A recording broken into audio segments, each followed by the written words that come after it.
So here I am at Vasquez Rocks. We're in Escondido Canyon, and this is the location of the famous Star Trek episode, Arena.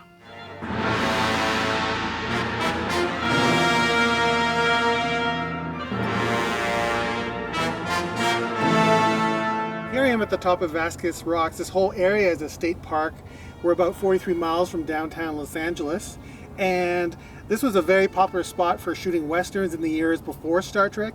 In fact, for HBO's Westworld, they came back and shot again here because of the western setting.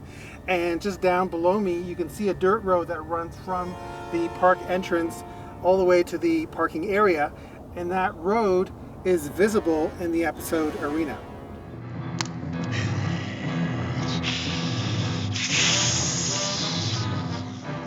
So you can see here, this is the parking lot, and this area over here, right beside the parking lot, is where Kirk fought the Gorn.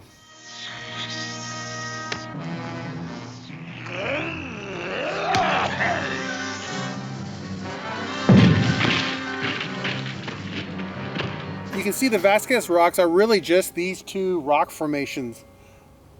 All around here there are some smaller rock formations, but basically this is the area where Star Trek films and makes it look like a whole planet.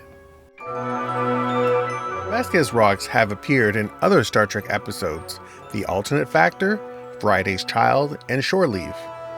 As well, it depicts the planet Vulcan in Star Trek IV. It also appeared in the Next Generation Season 3 episode Who Watches the Watchers, as the planet Mintaka 3. Mintakan women precede their mates. It's a signal to other women.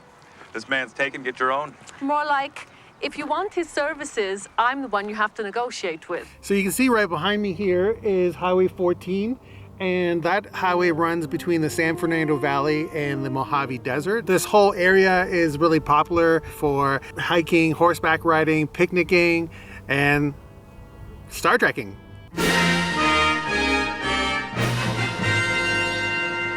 Another popular spot for shooting Star Trek is the Bronson Canyon and also the Bronson Caves.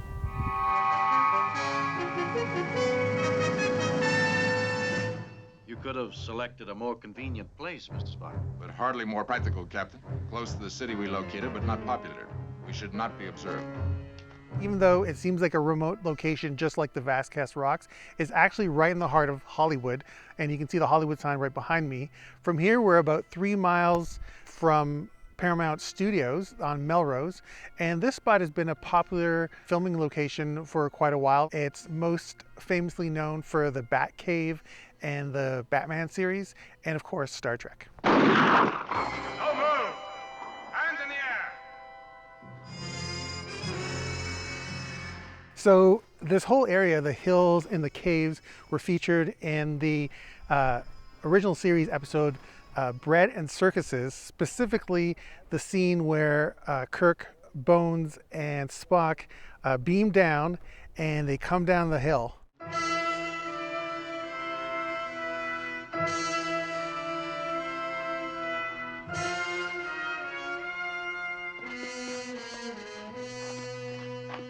And this area was also featured in the Star Trek Voyager episode State of Flux. In fact, in this very spot, you see Neelix and Chakotay and Mr. Carey looking for vegetables, and then Chakotay goes off in this direction to look for Seska in the caves.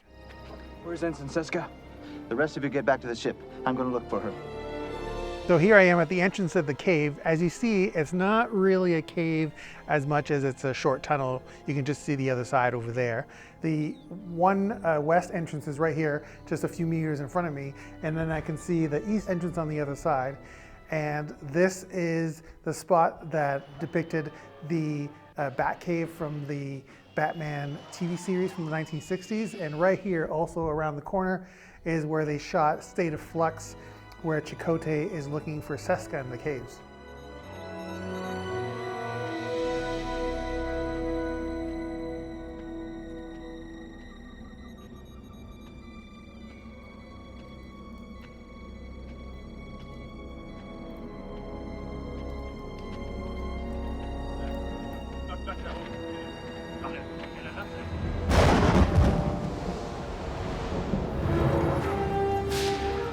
They built a massive set here for Star Trek VI for the Rua Penthe penal colony, and also for Star Trek The Next Generation.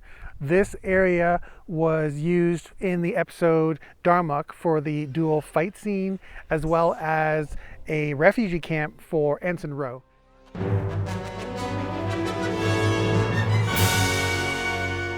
So here I am in front of the Melrose Gate of Paramount Pictures, and I'm on Melrose Avenue.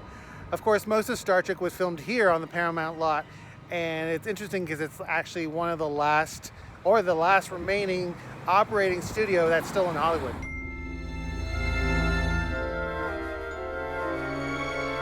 Behind me, I don't know if you can tell, there's the water tower, and the water tower is very recognizable, and right beside it is a parking lot. Now that parking lot, they excavated to reveal an old water tank that had been built, and that's where they filmed all the water scenes with the whales and Star Trek IV.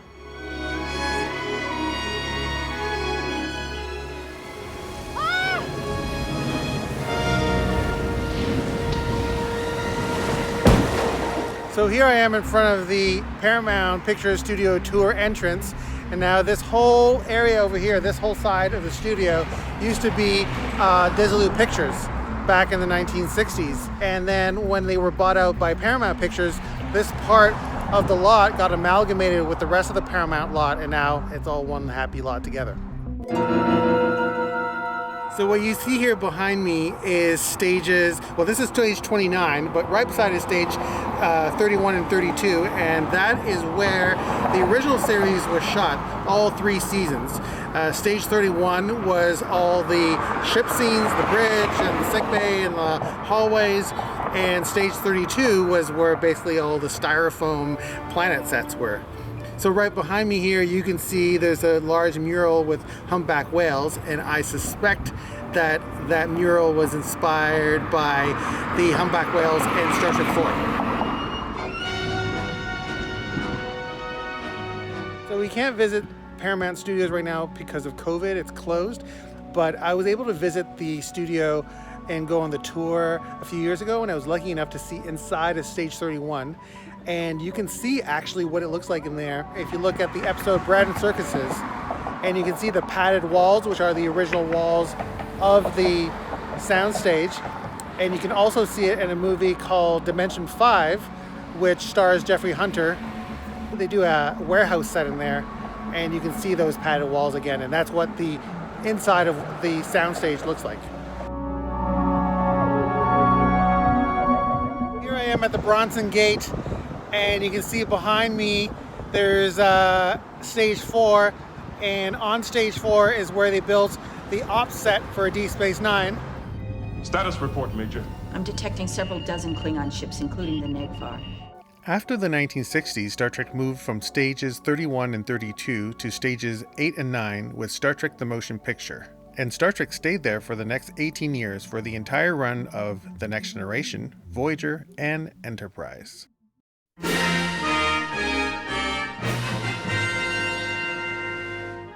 So that's it for this location video. Thanks for watching. If you'd like to see other videos and you have suggestions for locations in Los Angeles, then just post in the comments below. We'll be having a lot more videos coming this year. They'll be posted on Fridays, so I hope you come back for more.